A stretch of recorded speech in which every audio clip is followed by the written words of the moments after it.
Well, howdy everyone, how are y'all doing today? Now, I recently took a trip to Ireland. And by recently, I mean 6 months ago.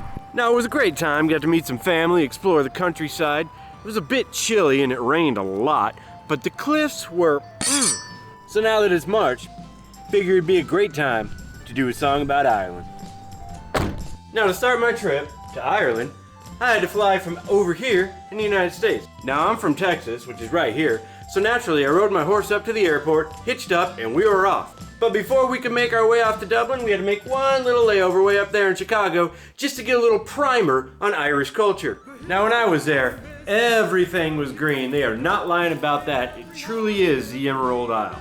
Now, naturally, when you visit a foreign country, it can be hard to get your bearings sometimes. They do things a little differently over there. One of the things they do is drive on the wrong side of the road.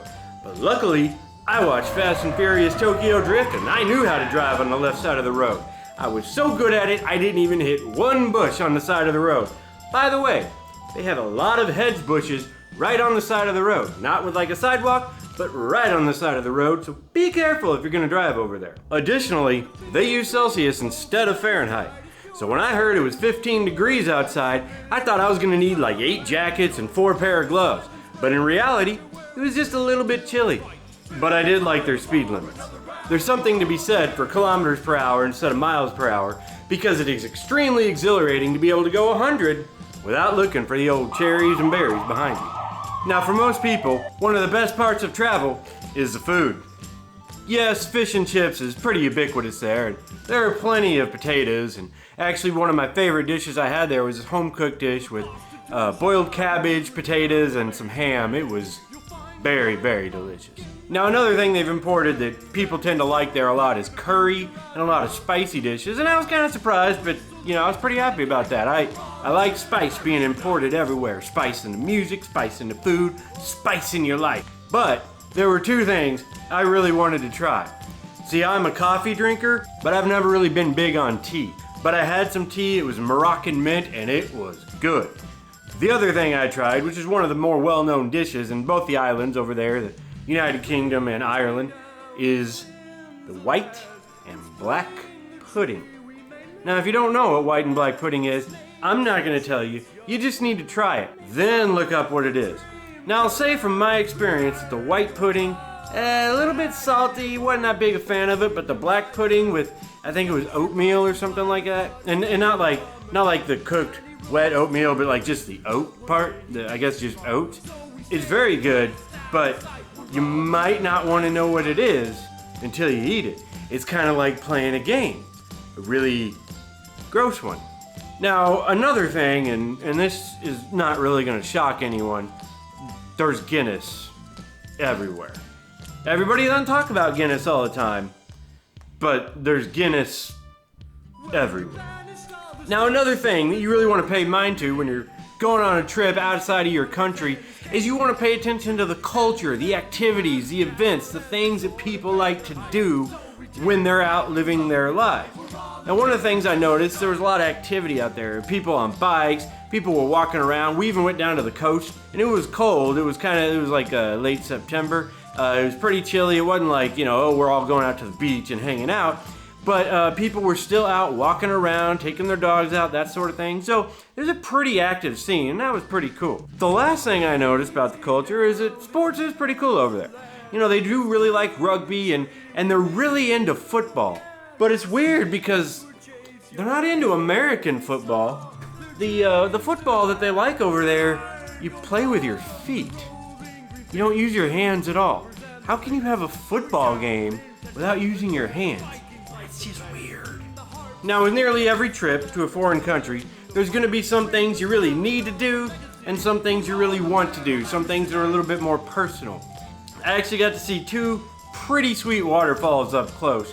One of them was just massive. I mean, it was probably like, 40 of me stacked up to the sky, and it was just flowing down. A lot of greenery around there. It was just really, really cool, but it was also kind of chilly, so we didn't really stay too long. The other one I went to was kind of a touristy thing, and there were a lot of people there, but it was still really cool. You actually could walk right up to the waterfall, you could walk around the waterfall, They had built all these scaffoldings and different places where you can take pictures. Now, of course, we did see a lot of hills. We drove through some countryside. We drove through a couple of rainstorms, and let me tell you one thing. If you don't know how to drive on the left side of the road and you're driving through a rainstorm when it's getting dark, it's kind of fun. Now, the big city we went to was called Derry. Now, some people call it Londonderry, some people call it Derry. I'm not getting involved in that. But it was actually a really cool place. Now, it is in Northern Ireland. And let me tell you, there's a difference between Northern Ireland and Northern Ireland. Because Northern Ireland is the northern part of the country of Ireland, and we were there for a while, and then all of a sudden you're in Northern Ireland, which is actually part of the United Kingdom. But Derry is a pretty modern city. We drove through downtown, there were a lot of people out, we were walking around, mingling in with the locals, just doing our thing. And one day we took a drive up to an old military barracks. It's now been converted into a hotel. But they had a lot of old books, photos, and history talking about the British and American soldiers that had been stationed there. But as much fun as I have nerding out on history, it's also fun to see the places where people just kind of kick back and relax and have fun. One day we actually had several different coastlines. Now one of them is kind of their boardwalk. There's shops, there's restaurants, there are these massive crows. I'm telling you, like, they're like that big. But this is a place where people are out walking their dogs, everybody's having a fun time. It was cold, it was kind of a rocky shore. The waves were coming up, but it's kind of like a place to just go and have fun. And everybody that I talked to said that was one of their favorite places to be. And actually when I was there, I was able to get a picture of a cannon right next to his little brother. Now on that same day, we actually went to a different coastline where they actually had a straight down cliff. You could look down and it's like water and rocks. And again, it was chilly. We're out there, we're wearing jackets and everything. We're at the beach. Look out into the ocean, what do I see? Some dude out there swimming, no shirt on. He's probably like 3 miles away from shore. It's pretty choppy waves, pretty windy. And he's just like, yep, I'm going swimming. That's what I'm doing today.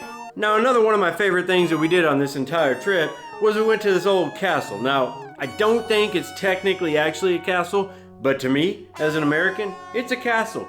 It had castle walls, it had a little square in the middle, it had a well, it had a place where I think there were prisoners, it had a gift shop, everything that a castle has. It was really cool. We got to walk through. You could see the little holes in the wall where I guess they used to have like guns and you know, fight off the enemy invaders, that sort of thing. They actually had a replica of the guy that used to live at the castle, and I think he was a tax collector or something like that. And the replica showed him like making some guy throw some money in while his like daughter was, I think she was playing a harp or a lute, or maybe his son was, and the daughter was sewing. It was kind of like a everyday life back in the 1600s or when, I don't know how old this castle was. It was just really cool. Now the last thing to consider when you're taking a vacation like this is the airport. Now, the Dublin airport was actually pretty nice. I really didn't have any issues getting through any kind of security, didn't have any issues getting through customs, and it's where I got my little lamb. So, you know, I'm pretty happy with the Dublin airport. I got no complaints. Now, O'Hare, that airport can... Sorry. Anyway. What would I give for my Ireland review? 4 4-leaf clovers and a leprechaun. So now that I've covered my trip, it's time to work on a song. But I don't want to use that same formula I've been using for all my previous cover songs. So instead, for this one, I'm going to take a song from a little-known Irish band and play it all the way through. And from there, just sprinkling in some melodies from different Irish and Northern Irish bands, creating a nice mashup. So now I'm off to write and record that song, and I will see you when it's ready. B-Row, out.